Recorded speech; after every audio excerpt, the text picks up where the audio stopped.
Good day, YouTube, and welcome to another episode of the Albino Rhino Beer Review. Today, we'll be drinking Saranac Pumpkin Ale. Saranac Pumpkin Ale is brewed in Utica, New York. It says it is the spirits of the Adirondack.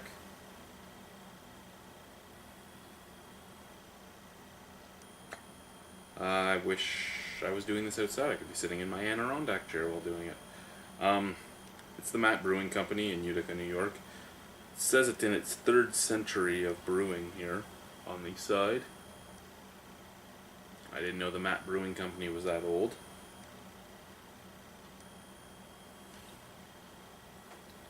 "2011 Matt Brewing Company, Utica, New York.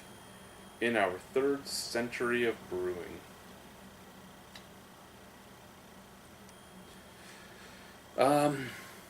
Now, one thing I've noticed about all the Saranac products I've bought in the States is they do not have the alcohol percentage anywhere on the bottle. I know some of you American beer reviewers tell me that most beer has it. I've never had a Saranac product that I've bought in the States that has had it. I could not find this in their current seasonals.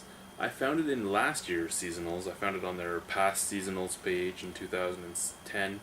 It said it was 5.7% alcohol. I don't know if it really is 5.7% alcohol because, again, I'm looking at last year's, not this one. But hey, it's a cool label with the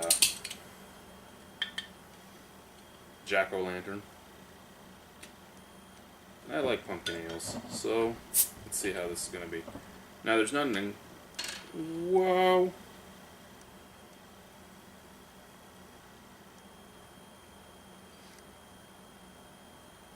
That was a lot of smoke. Now, there wasn't a ingredients list on here. There was tasting notes, and I pretty much refuse to read tasting notes because I want to find out what it tastes like for myself more than what the brewmasters tell me it's supposed to taste like. Now, as a pumpkin ale, I can guess that it's going to have pumpkin in it. I can guess cloves, allspice, cinnamon, nutmeg. I don't know which of those it'll have, but those are the usual pumpkin ale ones. It's a beautiful color.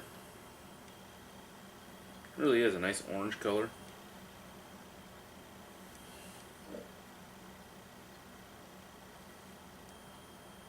Now, from far away, you get a lot of whiffs of pumpkin pie. It actually smells like pumpkin pie is in the house. But up close, it doesn't smell as much like pumpkin pie. That thing is carbonated as hell. There's like a whirlwind going on the top of the beer. I do smell nutmeg, I smell cloves, I smell pumpkin, I smell allspice. I get a tiny bit of cinnamon and a tiny bit of hops.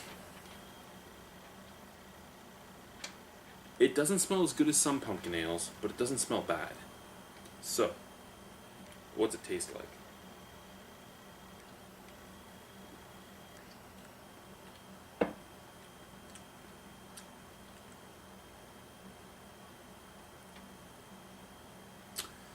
You do get pumpkin on the taste. You get a little bit of allspice. You get a tiny bit of cinnamon. Just a tiny bit of cinnamon sweetness just to round it out. I'm very versed in cinnamon. I've ate spoonfuls of it in my time. So,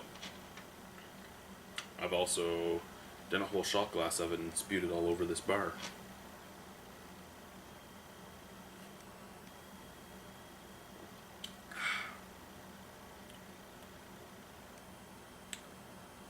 The strongest taste, however, is the cloves. The cloves are almost overpowering. I mean, the pumpkin, the allspice, and the cinnamon are all pushed out pretty quickly by the cloves. The hops on the background kind of just even everything out and give you a slight bitter finish to it. But really, you still get a clove burn in your throat. It's not bad at all, but it's just the cloves are there. They don't smell as apparent as they taste, but when you drink this stuff, it's just like ravaging your mouth.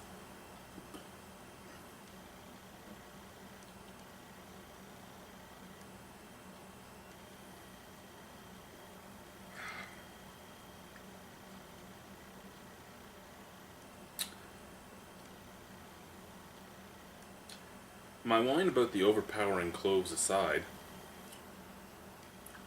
it doesn't taste bad. I mean, it's not a Southern Tier Pumpkin.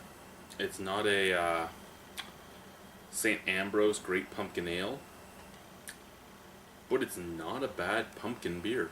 I'd probably give this a solid 7 out of 10. I mean, it's worth a drink. It's not something I'm going to go out purposely looking for, but if I wanted a pumpkin beer and this is all I saw in the stores, I'd for sure buy it and drink it. Just don't buy it if you have something against cloves, because you're going to hate this beer then. Because as I said, it's still there. It takes the sweetness from the pumpkin, the sweetness from the cinnamon, and the sweetness from the allspice and just throws it out the window. And you just get a clove kind of bittering. But it is a good beer. 7 out of 10. I mean, I can drink this stuff forever.